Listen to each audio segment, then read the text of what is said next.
The Year of the Dragon, published in copyright MM Publications, 1999. Chapter 1. Here we are, finally in Hong Kong, said Mr. Norris in a deep and heavy British accent.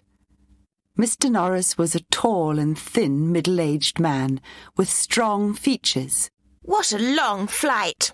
All we need now is our luggage. I can't wait to get to our new home, said his tired-looking wife. Mrs. Norris was also tall and thin like her husband, but she had delicate features. Although she was kind and sweet most of the time, she could be reserved at other times. Just then, Mrs. Norris realized that their sons were missing. Where did our boys go? She said to her husband as she looked for them. A few minutes later, she spotted them in the far distance. "Stop following me around, you pest," said Jason to his younger brother, Nicholas. Jason was a 16-year-old boy, and he was quite tall for his age. He had straight blonde hair and blue eyes. He rarely smiled, but whenever he did, it was the brightest smile ever.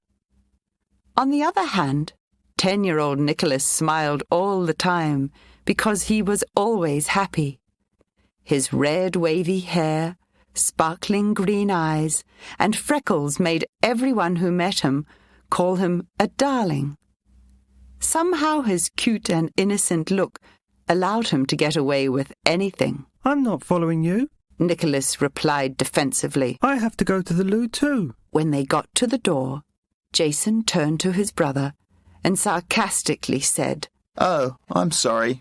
It says men's room, no pests allowed. It looks like you'll have to wait, lad," and walked inside. Nicholas was angry at his brother's comment. "Smarty pants. I'll get him back for that," he thought. Suddenly the box of chocolates he was carrying gave him a naughty idea. When Jason walked out, Nicholas pretended to be in trouble. He clutched his throat with both hands, stuck out his tongue, and looked cross-eyed. "Help, Jason!" he screamed. "I'm choking!" Jason was startled at first, but he quickly realized that it was a prank, so he gave his brother an angry look. "You're such a child," he said, and walked away. Nicholas was disappointed, but he didn't give up. He started running after Jason. "I'll get him back next time," he thought. When the boys returned to their parents, Mrs. Norris said angrily, "Don't disappear again." She gently pulled Jason by the arm and said to him, "You're older than Nicholas. Behave like it and set the example. Keep in mind that you are also the son of a diplomat and you must act appropriately, whether you like it or not." Jason raised his voice and said, "Oh, really, Mother? There's no reason to go on about it." "Not another word about it, Jason," said his mother. Sometimes she was too hard on him. "Why is it always my fault?" thought Jason. "I hate being the oldest." Mr. Norris noticed that Jason was upset and winked to comfort him. Then he said, Let's go. Mrs. Pickles is waiting for us outside." "Mrs. Pickles? Who is Mrs. Pickles?" asked Nicholas. "She is our housekeeper," said Mr. Norris. "She'll take us home." "Take us home?" thought Jason. "But home is in England. That's where my friends are. That's where I know my way around. Not here." They had been in Hong Kong for less than an hour, and he already felt lonely and out of place. "That must be Mrs. Pickles," said Mrs. Norris as they walked through customs and came out the sliding doors. "I talked to her over the phone yesterday, and she told me what she looks like." Mrs. Pickles was a short and fat Australian widow. She was wearing a flowery dress and what the boys later called a silly summer hat. Mrs. Norris walked towards her and said, "Mrs. Pickles, I suppose?" "Yes, that's me," said Mrs. Pickles. "Welcome to Hong Kong. Oh, aren't you two sweet? How was your flight, darling?" she asked Nicholas and pinched his cheek. "Fine, thank you," said Nicholas, and looked at Jason. He liked the attention she was giving him. Jason just grimaced and walked away. He didn't like Mrs. Pickles. But then again, he didn't like anyone or anything at that moment. "Did I say something wrong?" asked Mrs. Pickles. She wanted to make a good impression. "Don't mind him, Mrs. Pickles, he's tired," said Mrs. Norris, and gave Jason an angry look. "Well then, we'd better be on our way," said Mrs. Pickles, and pointed towards the exit. "Thank you very much for taking the time to meet us here," said Mrs. Norris. "No worries," said Mrs. Pickles. "Your chauffeur is waiting outside. He speaks perfect English." Just then, Nicholas held out the box of chocolates. Would you like one? He asked Mrs. Pickles. The flight attendant gave them to me. He said, and giggled. Mrs. Pickles was obviously trying hard to resist. "Well, I shouldn't really. I'm watching my figure. But one won't hurt, will it?" she said.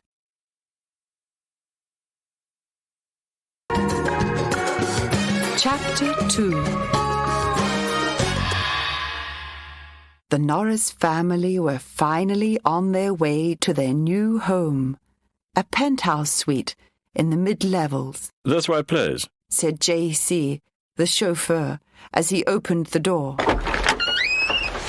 "Thank you," said Mrs. Norris. Will all 5 of us fit in?" Jason said sarcastically. "Of course. J.C. answered. Don't worry.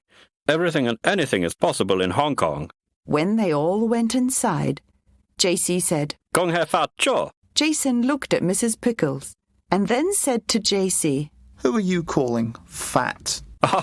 Let me explain. said J.C. That means may you prosper in Cantonese.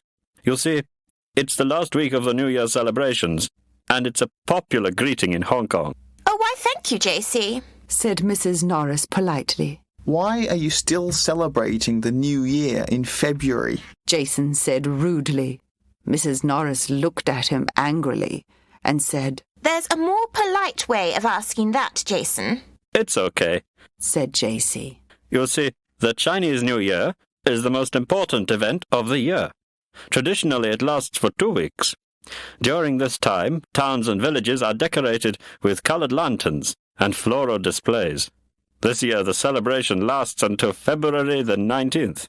"You'll be able to start school after that, boys," said Mrs. Norris. The 2 boys looked at each other. Nicholas was waiting for Jason's reaction, but he gave none.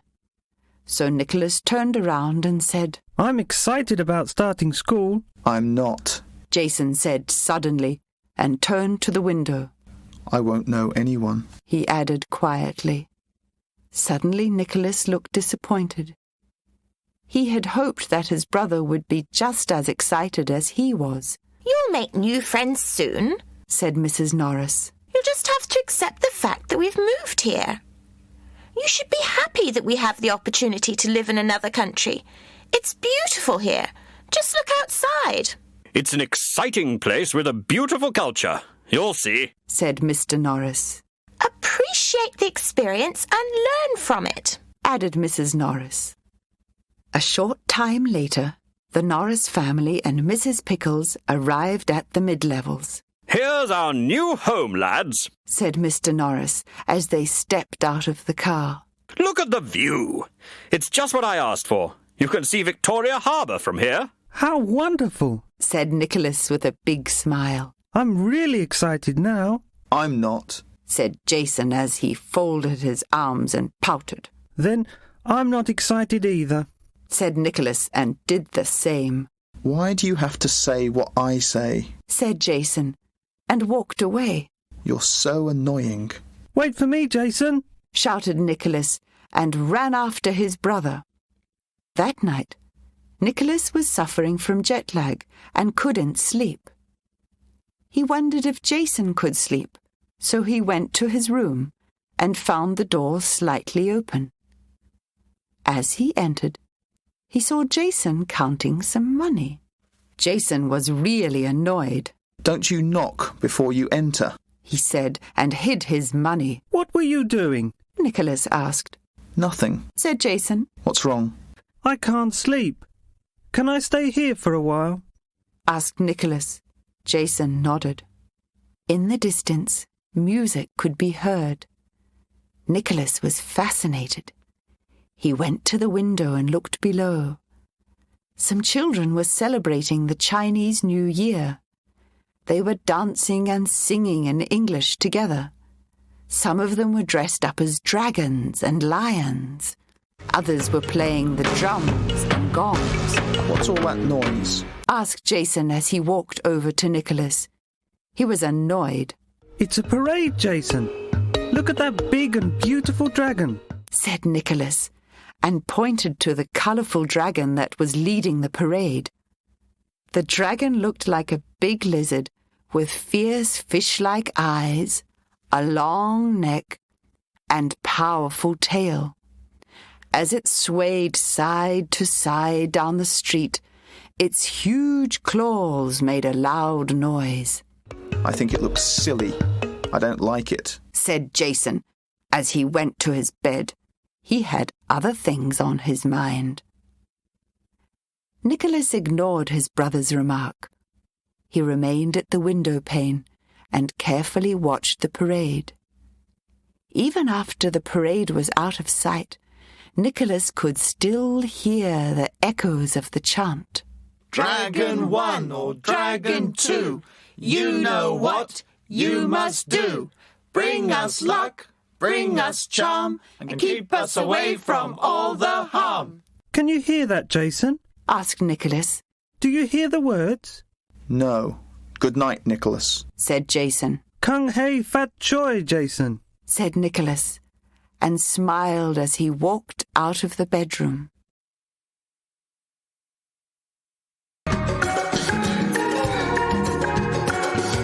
Chapter 3. The following morning, a cool-looking teenager walked into a travel agency. He was wearing a white cap and a jacket. May I help you, young man?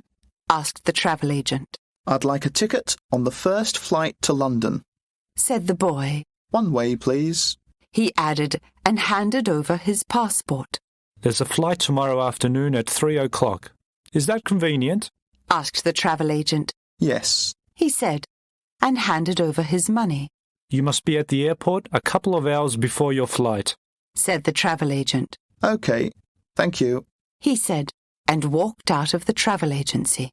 Grandma and Grandpa will be really surprised to see me, he thought. Suddenly, a Chinese boy bumped into him. Hey, watch where you're going, said the teenager. Help me, said the Chinese boy desperately. The teenager looked down the street. A big, angry man was chasing the Chinese boy. In a panic, the teenager took off his cap and jacket. Here, put these on, he said. He would not normally give anything to a stranger, but the scared look in the Chinese boy's eyes made him act quickly. He thought he would never see the boy or his belongings again, but he didn't mind. The Chinese boy grabbed the cap and jacket and ran off screaming. Thank you. He was lost in the crowd immediately. I wonder what that's all about, thought the teenager. Where's Jason? Nicholas asked his mother. JC dropped him off in town this morning, said Mrs. Norris. But he should be back by now, so please call him. I'd like to speak to both of you, his mother said. Nicholas went to Jason's room and saw his brother's clothes all over the place. There was a book on the floor. Nicholas picked it up and read the title. Getting Around Hong Kong. Then he turned to the creased page and read, Arriving in and leaving Hong Kong.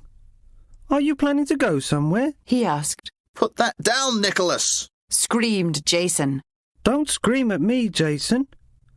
By the way, Mother wants to see us, Nicholas said and walked out. I wonder why, thought Jason worriedly, and followed his brother. As you know, began Mrs. Norris, your father and I must go into town tomorrow morning. Mrs. Pickles will be here. Now, I want you both to be nice to Mrs. Pickles, especially you, Jason. You haven't been very polite lately. Mother, we're not children. We can take care of ourselves, said Jason. Jason is right. We aren't children, repeated Nicholas. I know, but you know how I worry, said Mrs. Norris. Mrs. Pickles will make a special lunch for you. I think she likes you boys, so do try to be nice. Jason turned away from his mother and brother with a worried look. Something was bothering him. That night, Nicholas couldn't sleep again, so he went to Jason's room. The door was shut, so Nicholas knocked softly. May I come in, Jason? He asked politely. Not now. Jason hesitated. I'm busy. What are you doing? I want to watch the parade. I can't see it from my window. Please let me in. He whined. I said no. Later, not now, said Jason. Okay? There was silence. Okay? Jason repeated. Nicholas is too quiet, thought Jason. He must be up to something. He quickly opened the door. Nicholas was peeking through the keyhole. Jason caught him trying to have another peek into the bedroom, so he stood in front of him to block his view. Finally, Nicholas skipped away. Jason watched Nicholas suspiciously as he went back into his bedroom. How much has Nicholas seen? Wondered Jason.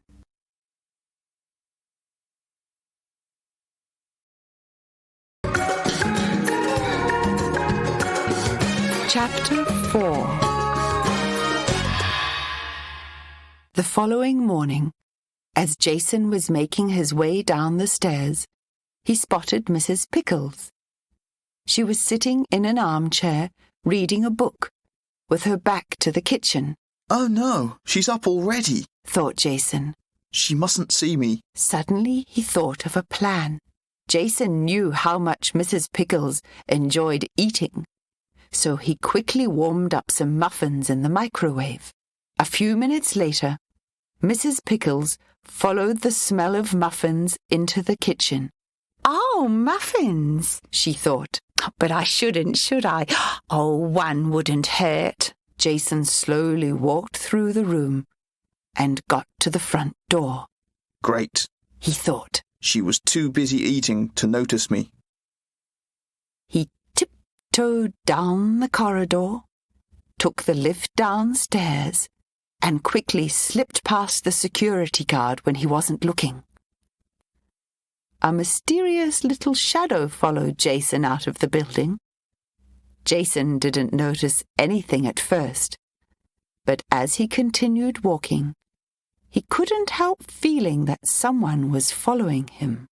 10 minutes later, and after several glances at his guidebook, he was at the railway station. He bought his ticket to the international airport from the electronic ticket machine, and then he went through the turnstile. He still felt that someone was following him, but he couldn't spot anyone in the crowd. The little shadow followed Jason onto the train, and one stop later, the shadow asked, May I sit with you? When Jason turned around and saw the little shadow, he was furious. Nicholas, what are you doing here? He said to his little brother as the train went through the Cross-Harbour Tunnel. I'm coming with you, of course, he said. No, you aren't, insisted Jason. You don't even know where I'm going, but I can assure you it's not where you're going. As he got up and grabbed Nicholas by the arm to take him off the train, a ticket inspector passed by and looked at them suspiciously. Jason noticed the ticket inspector and asked his brother, Have you paid for your ticket? No, he said. Then how did you get on? Asked Jason. Well, I jumped over the turnstile. It was high, but I managed, said Nicholas, proud of his accomplishment. You did not, shouted Jason. He was terribly worried now. Yes, I did, said Nicholas proudly again. No one saw me, I promise. Do you know how much trouble you can get into? Asked Jason. There are cameras and ticket inspectors on the lookout for people like you.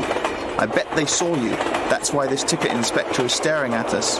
Just as the train came out of the tunnel, the ticket inspector walked by again. As he was about to speak to the boys, Jason said, Let's go. They quickly ran to the sliding doors, and as the train came to a stop, they ran out. The ticket inspector yelled, Hey, you! You didn't pay for your ticket! He was pointing to Nicholas, who was running out of the train station with Jason by then. When they turned the corner and were safe, Jason said, So they did see you. I'm sorry. I ruined your plans, said Nicholas. Where are you going anyway? Jason didn't answer his brother's question because he was deep in thought. Well, I still have time to make it to the airport, he said after a little while. Once I get home, I'm going to live with Grandma and Grandpa. I'll convince them that I can't live here, and they'll let me stay with them. You know how they are. They can never say no.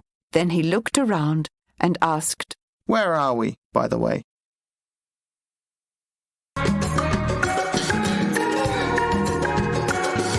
Chapter 5. They were standing in the middle of a noisy and crowded street market in Kowloon. It was a poor area. Tall, old-looking buildings surrounded the stalls that were lined up in the streets. Look! These buildings are stacked up like matchboxes, aren't they? Said Nicholas. You have a lot of imagination, you know, said Jason. Some people in the street were selling things, from knickknacks to vegetables and fruit, while others were buying them. Some old men and women were riding bicycles, while others were pulling handcarts. Just then, a red rickshaw was passing by the boys. Look at that, said Nicholas. He was pointing to a market stall lined up behind the passing rickshaw. Jason turned to look and saw the most beautiful girl he'd ever seen sitting in the rickshaw. She had long, straight, jet-black hair, beautiful big brown eyes, and full red lips. She had high cheekbones and the loveliest smile. As the rickshaw passed in front of Jason, he said, Beautiful. Yes, said Nicholas. I want to buy one. You can't buy everything you want, you know, said Jason. Some things are just not for sale. Well, if you gave me money, I'd show you just how, said Nicholas. I wish I could meet her, said Jason as he watched the rickshaw leave. Nicholas was puzzled. He flashed his fingers in front of Jason's face. What are you talking about? I'm talking about that colourful dragon over there, he said, and pointed to the stall across them.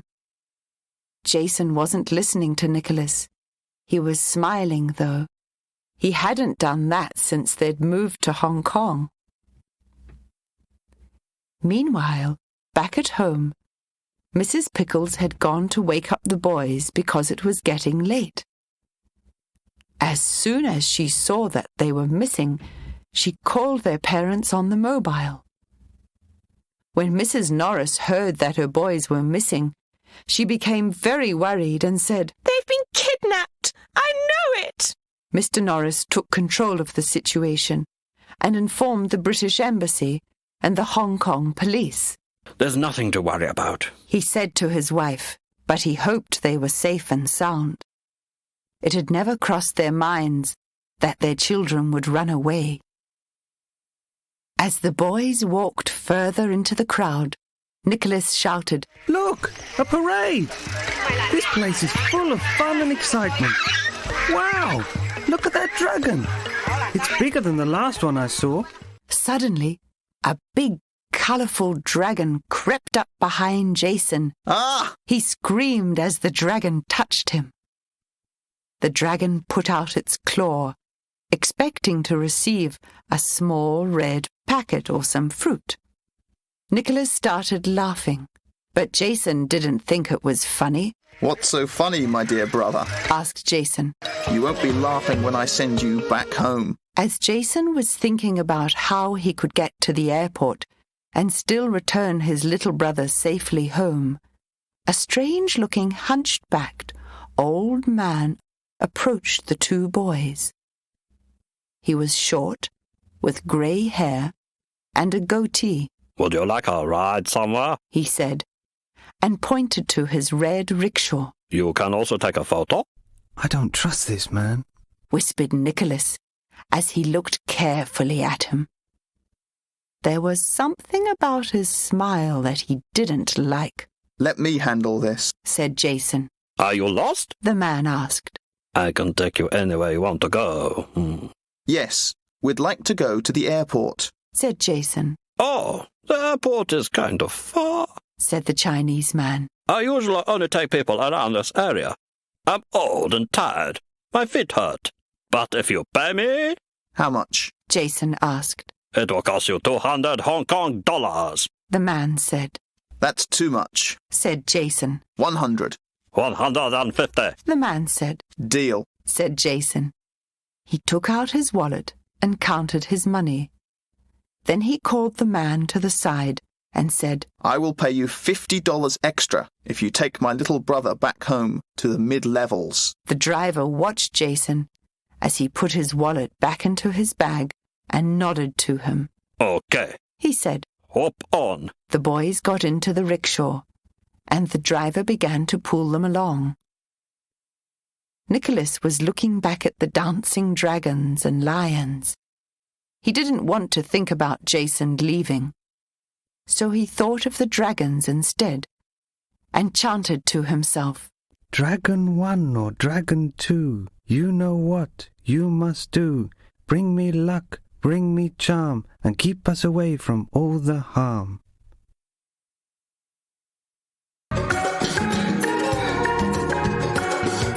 Chapter 6. Why are you running away, Jason?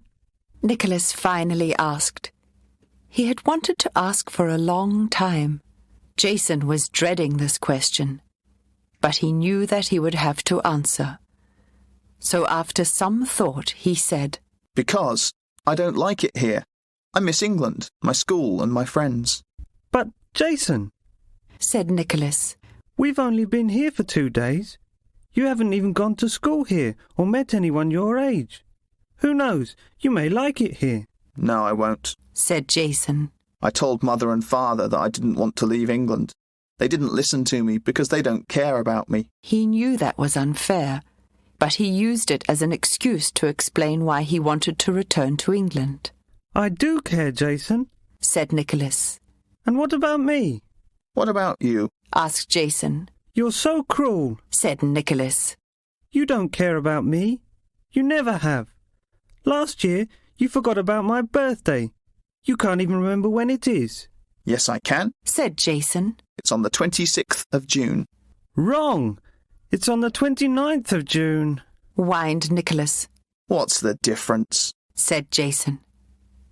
Just then, the Chinese man stopped the rickshaw and said, Blake. I'm going to the loo. There must be one in that cafeteria over there, said Jason and walked in. I must go too, said Nicholas and ran after Jason. The Chinese man gave a big, sly smile. He walked over to Jason's bag, looked around, and took out his wallet.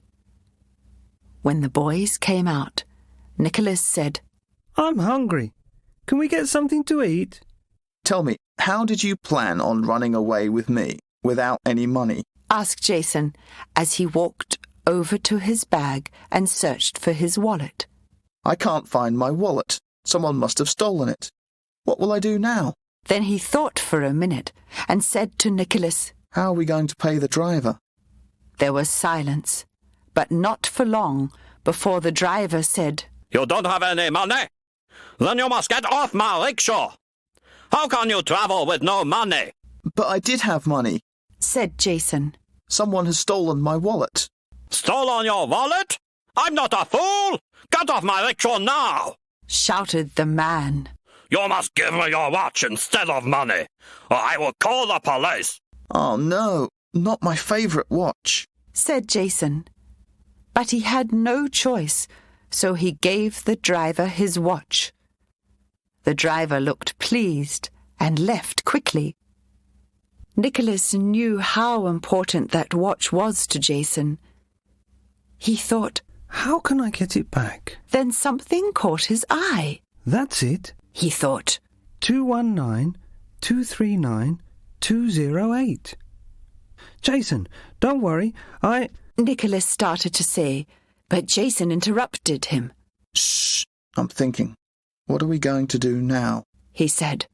Nicholas didn't answer. He just put his head down in silence.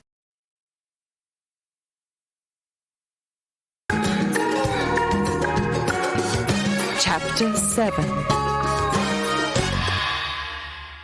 Jason was thinking of a plan, but he was getting nowhere. I should at least find out how far the airport is. He thought.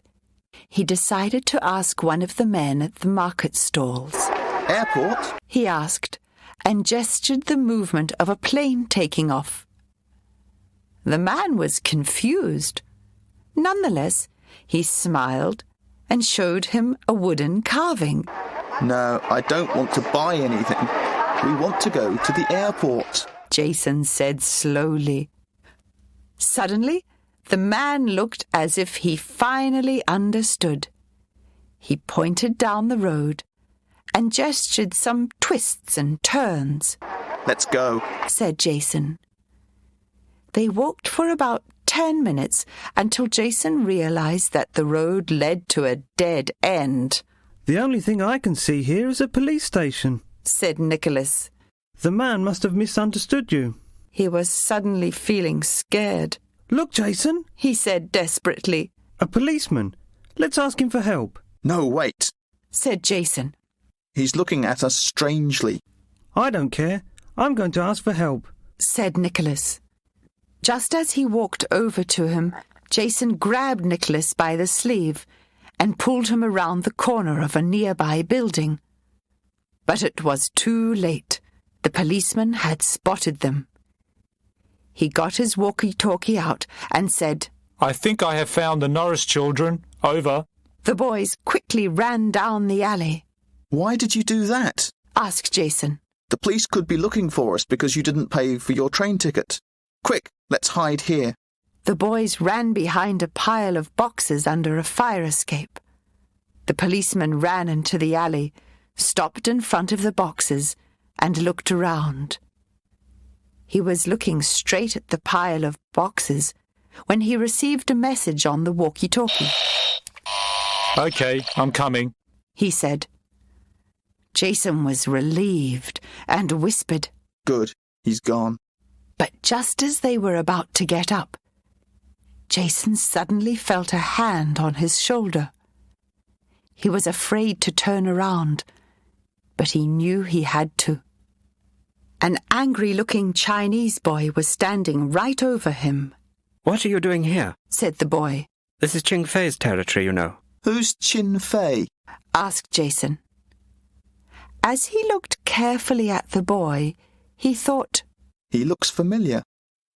Ching Fei is the king of the tigers, fighter of evil and hero to all who live in this valley of darkness, said the boy. Jason thought, Oh boy, who does he think he is? But Nicholas didn't take it lightly and asked, Where is the king of the tigers? There was a moment of silence, and then the Chinese boy pointed his thumbs up at himself and said, You're looking at him. I'm Ching Fei.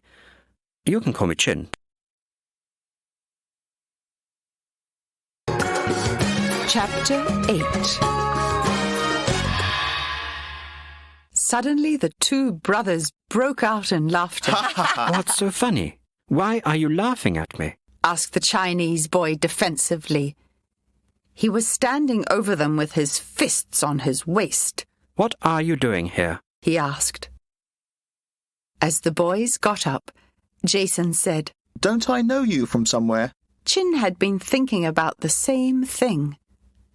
As he put on the white cap, Jason suddenly said, That's my cap. I know now. I helped you get away yesterday. Remember?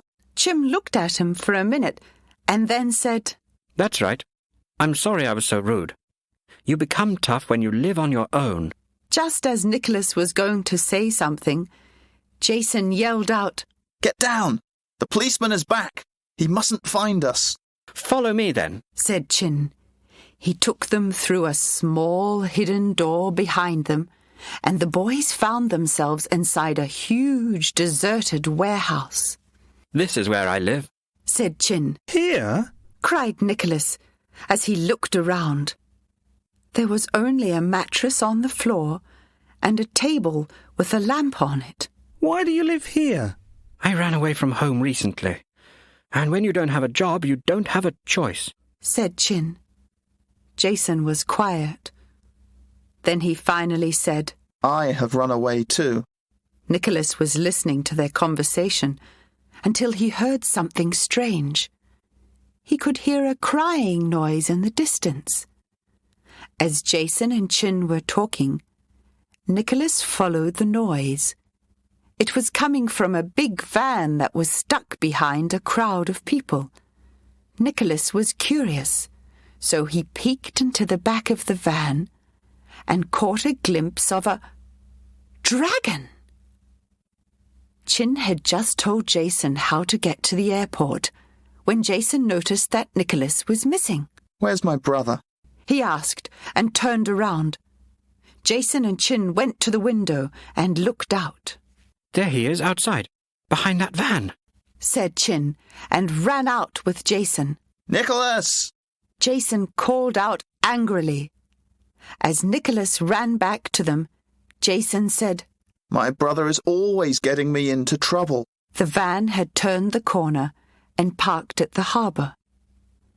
Even after it had disappeared, Nicholas was still looking back at it in wonder.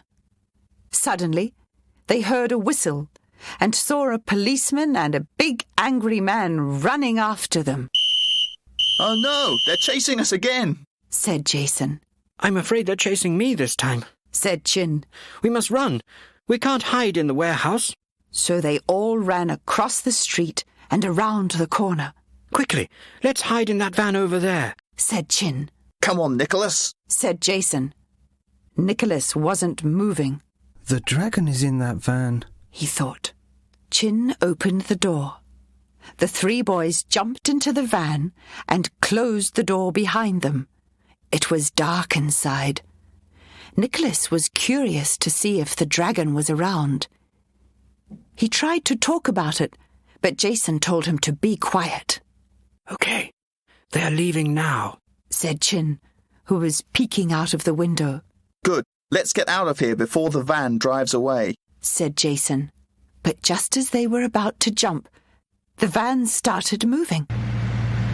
Where are we going? Asked Nicholas. Nicholas, would you get off my foot? Said Jason. I'm not on your foot, said Nicholas. Neither am I, said Chin. Then who is? Asked Jason, who was feeling quite uneasy.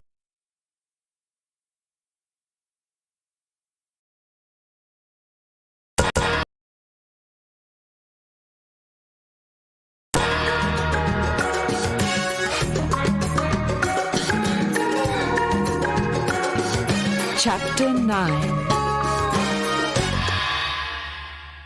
Meanwhile, in the mid-levels, Mr. and Mrs. Norris were waiting anxiously for any sign of their children. Mr. Norris was comforting his wife. Don't worry. We'll find them, he said. Oh, I really hope so, said Mrs. Norris, but she was clearly distressed. I know what's on your foot, said Nicholas. What? Asked Jason curiously. A big animal. Nicholas whispered loudly. What? Quick, let's get out of this van, said Jason, and opened the door. Chin followed him, but Nicholas turned around and gave the dragon a final look. Come on, Nicholas, shouted Jason. I'm coming, said Nicholas, and got out of the van too. The boys ran as fast as they could until they reached the Star Ferry Pier. Suddenly, Nicholas spotted a policeman who was standing at the end of the pier. Quick, said Chin nervously. Let's hide in the crowd until we get on that ferry. I hope the ferry is going in the right direction, thought Jason. Unfortunately for him, though, The ferry was sailing back to Hong Kong Island.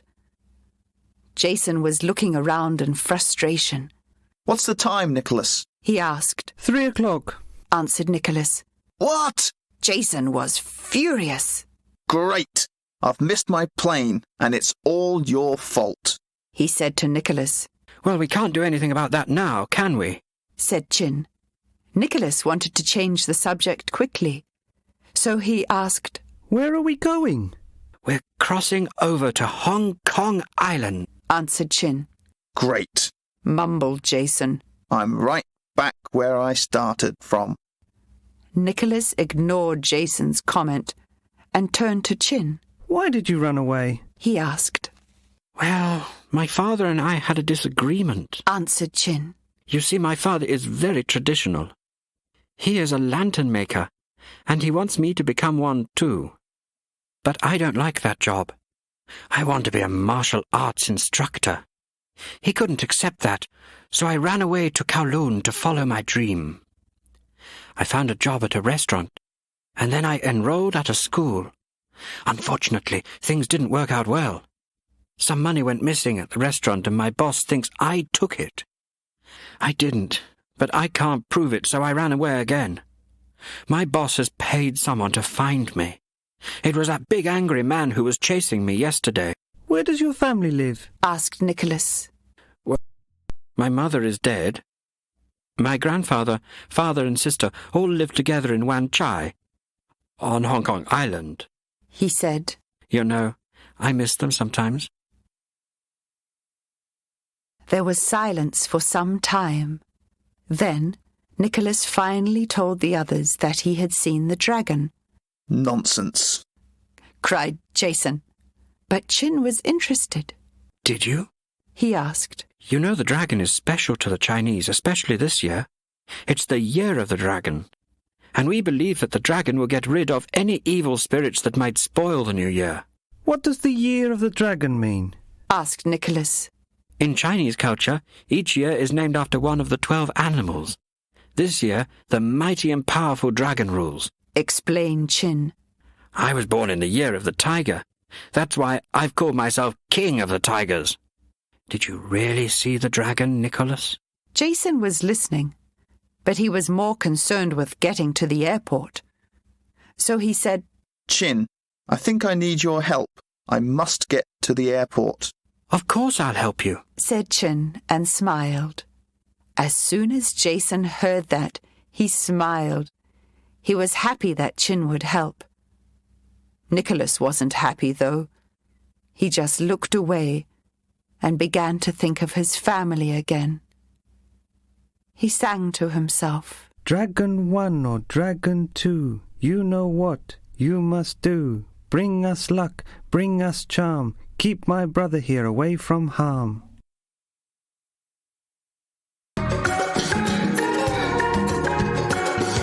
Chapter 10. As the boys were getting off the ferry, Nicholas looked up and said, Look at the skyscrapers. They're reflecting the sunset. Isn't it magnificent? Yes, it is, said Chin. It's even more amazing at night when all the city lights are on. The city lights never go out in Hong Kong. Anyway, speaking of night, we must hurry. Why? Where are we going? asked Jason. To my family's house, answered Chin. I hope my father won't be there. He often works late and sleeps at the shop. When was the last time you saw your father? asked Nicholas. The day we argued. Exactly 1 year ago, said Chin. I haven't seen my sister either. The boys walked past many skyscrapers until they got to some narrow and winding roads. There the houses were smaller and made of stone. Their chimneys were smoking. There were some souvenir stalls and a temple on the corner of one of the streets. This is my neighborhood. My family's house is across the street, said Chin, and pointed towards it. The boys were looking around when Chin suddenly screamed out, Kiata! Jason became numb. It's her, the girl in the rickshaw from Kowloon. He whispered to Nicholas. Faye! Yelled Kiata and ran to them. Jason felt a little jealous and wondered how Chin knew the girl. What are you doing here? She asked. Is that how you greet your one and only brother? Said Chin. Sister. Thought Jason. Whew. Faye? Who's Faye? Asked Nicholas. Faye is my first name. Chin is my family name. In Hong Kong we say the family name first. Said Chin. Chin introduced Kiata to the boys. Hello, nice to meet you, said Kiata in a sweet voice. Nicholas responded politely to Kiata, while Jason was cool. Then she said to Chin, So what are you doing here? I will tell you everything later, said Chin. First, I must help my friends. We need a place to stay for the night. Friends, thought Jason. He liked the sound of that. This is your home, Faye, said Kiata. You're always welcome here. Don't worry, she added. Father isn't home yet, so you don't have to face him. Only Grandfather and I are at home at the moment. The 3 boys followed Kiata into the house. When they entered, they saw Chin's grandfather. He was sitting on the floor with his legs crossed and his eyes closed. He's meditating, said Kiata to the boys. Let's go and sit down in the next room. They all went into the next room. When Chin went in, he took a deep breath and sat down. He felt like a stranger in his own house. I'm sure you're hungry, said Kiata. Let me bring you some food. Before the boys could say anything, she had gone into the kitchen and returned with chopsticks and a tray full of exotic-looking foods. She showed the boys how to place the chopsticks between their fingers. What's that? Asked Nicholas, and pointed to a dish on the table. That's rat's tail, said Kiata. The other is snake, a delicacy in Hong Kong. That one over there is... I'm not that hungry after all, said Jason. By then, Nicholas had started eating. Jason, you must try the snake, he said. It's very tasty. But Jason just looked away. How about some rice with vegetables, Jason? Asked Kiata. Jason looked puzzled. Then she said, Let me show you again how to use the chopsticks. She did, and Jason tried to eat with the chopsticks, but he was not successful, so everyone started laughing. Jason didn't think it was funny. He tried again. This time he was more successful. There you go, said Chin. Just as Jason was about to eat, he noticed that Kiata was staring into his eyes, and he lost control of the chopsticks. Oh no, I've dropped them, he said in embarrassment, and blushed a deep red colour. Everyone started laughing. I give up, he said. Could I have a fork or a spoon? Kiata went into the kitchen and brought him a spoon. When Jason finished eating, he said, That was delicious. Chin's grandfather entered the room. Chin got up and bowed to him. He had a lot of respect for his grandfather. His grandfather also bowed. And then Chin introduced Jason and Nicholas. Does your grandfather speak any English? Jason whispered to Chin. No, but he understands a little, said Chin. Then he turned back to his grandfather, lowered his head, and had a short conversation with him in Cantonese. What are they talking about? Nicholas asked Kiata. Grandfather is telling Chin about our father, said Kiata. He feels very bad about their argument. These days he's working very hard. This is the busiest time of the year for lantern makers. Why are lantern makers so busy? Asked Nicholas. The last day of the New Year celebrations is the Lantern Festival, explained Kiata. That's on Monday, and everyone buys lanterns for the festival. Chin turned away and watched the candle burn in the lantern on the table. He was lost in thought. Suddenly, he looked away and said to Kiata, I have somewhere to go. I'll be back. Okay, said Kiata, and smiled secretly. Kiata was curious about Jason and Nicholas and asked them many questions. Jason answered her questions, while Nicholas interrupted him on a few occasions to add adventure to their story. Kiata couldn't stop laughing. Then she said to Jason, "You still haven't made it to the airport. You do know that you're going in the wrong direction, don't you? Won't you miss your family?" Jason was quiet. He hadn't really thought about it. I don't know. He answered honestly.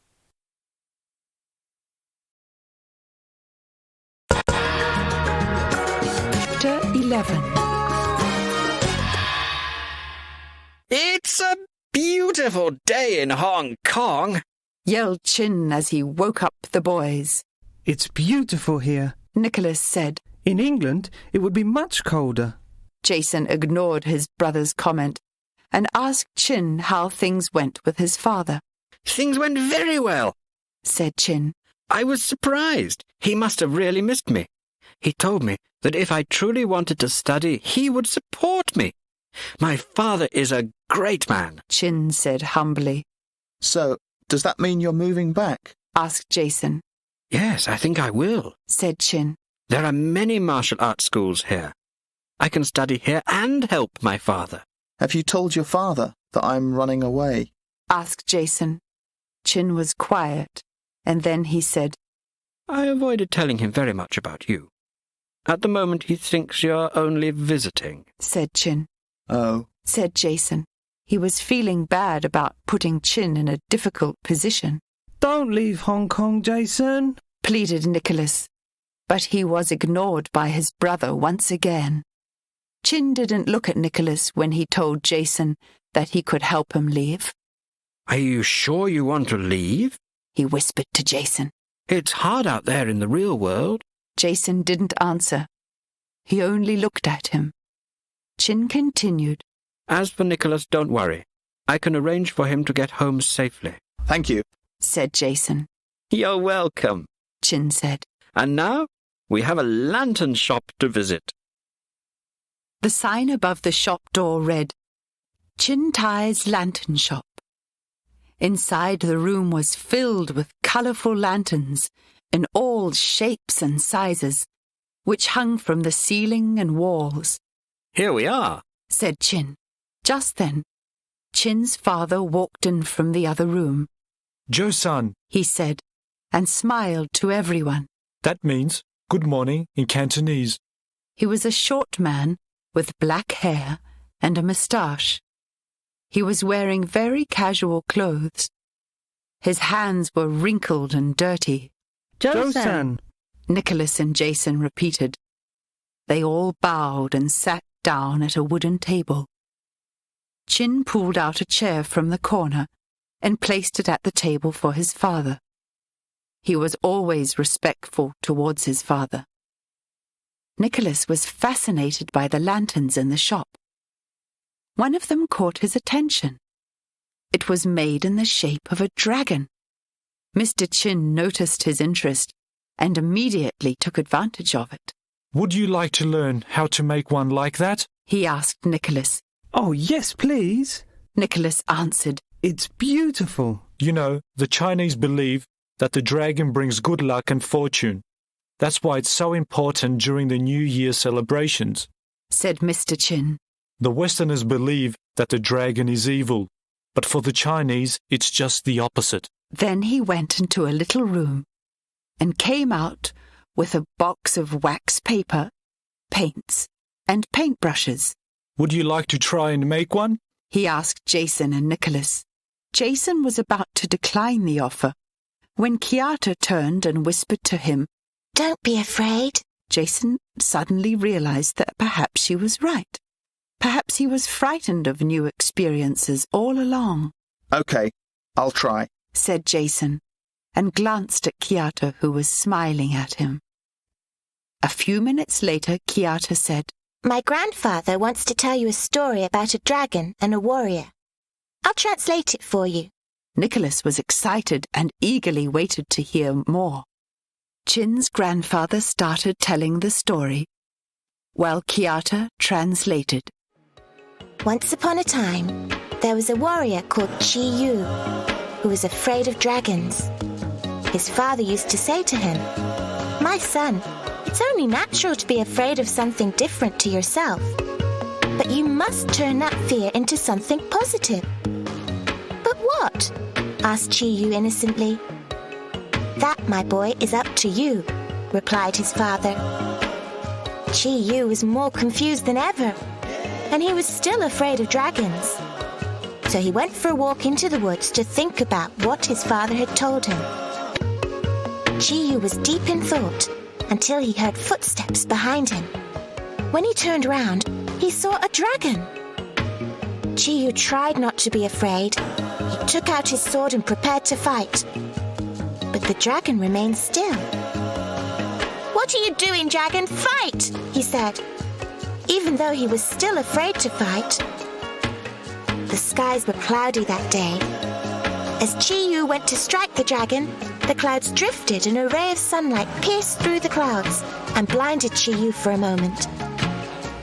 When he finally could see, he saw the most beautiful thing in front of him. The dragon's scaled skin was reflecting the colors of the rainbow.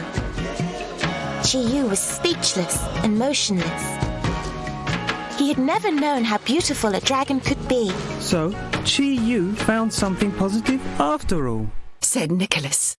Yes, he found beauty, and he learnt to live among the dragons.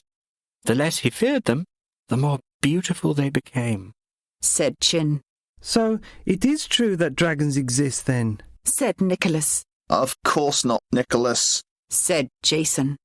Chin's grandfather looked at Jason and said something in Cantonese.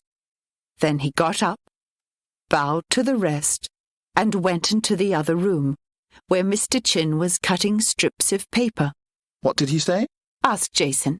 He said that if you think positively, everything and anything can come true, said Kiata. Jason, Kiata, and Chin were all sitting next to each other.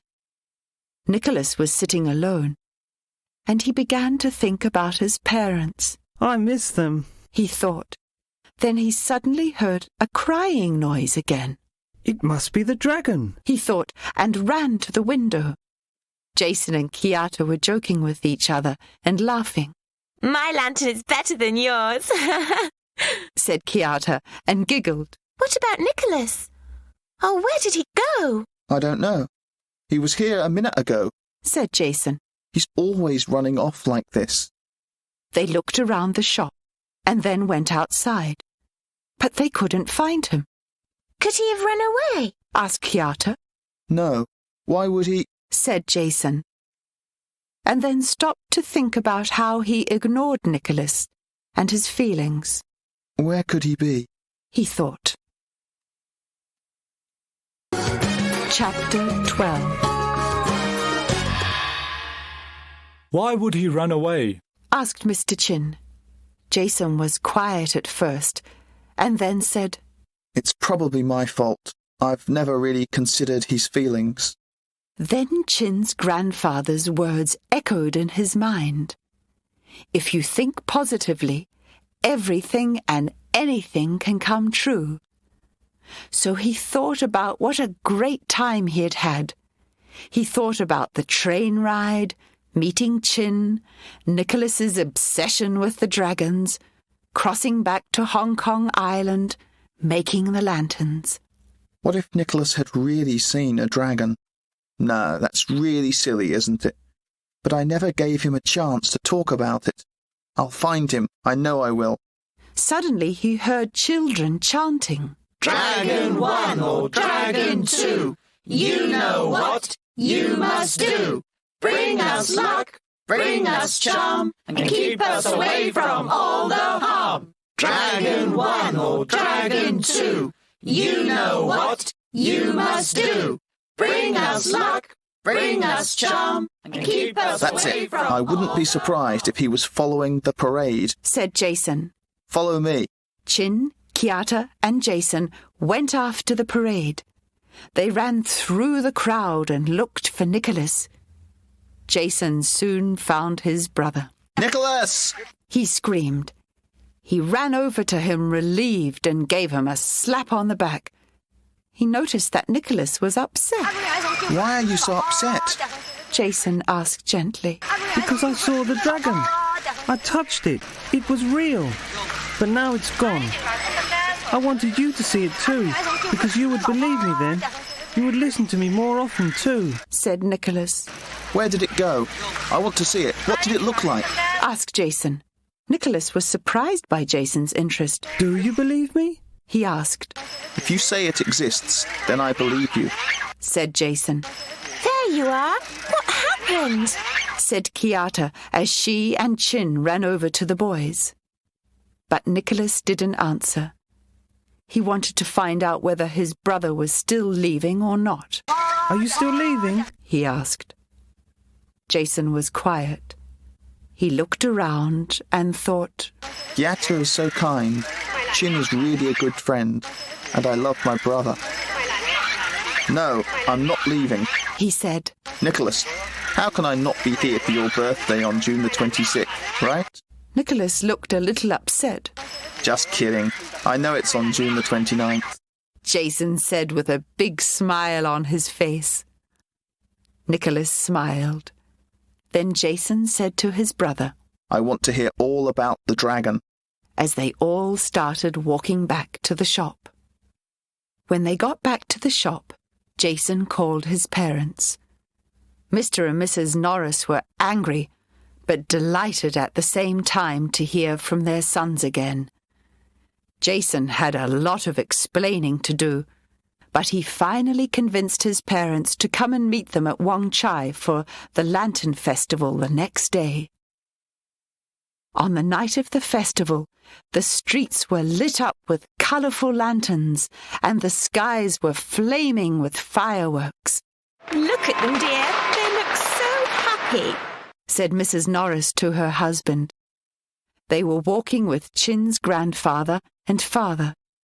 The boys and Kiata were walking ahead of them. I've had an adventure these last few days. I lost my favourite watch, but I gained a few good friends, said Jason. Not exactly, said Nicholas. Look! He held out Jason's watch. But how did you get it? Said Jason. I remember the driver's license plate number. Chin and I went to the police station early this morning to track him down. You know what else? He was the one that stole your wallet, said Nicholas, and gave Jason his wallet. There's something else too, said Chin.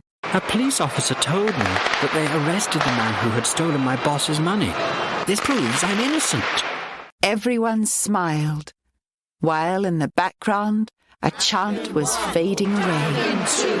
You know what you must do. Bring us luck, bring us charm, and keep us away from all the harm. Dragon 1, Dragon 2. Can you hear that, Nicholas? Do you hear the words of the chant? Asked Jason. Yes, I do, said Nicholas. He was admiring the dragon in the parade.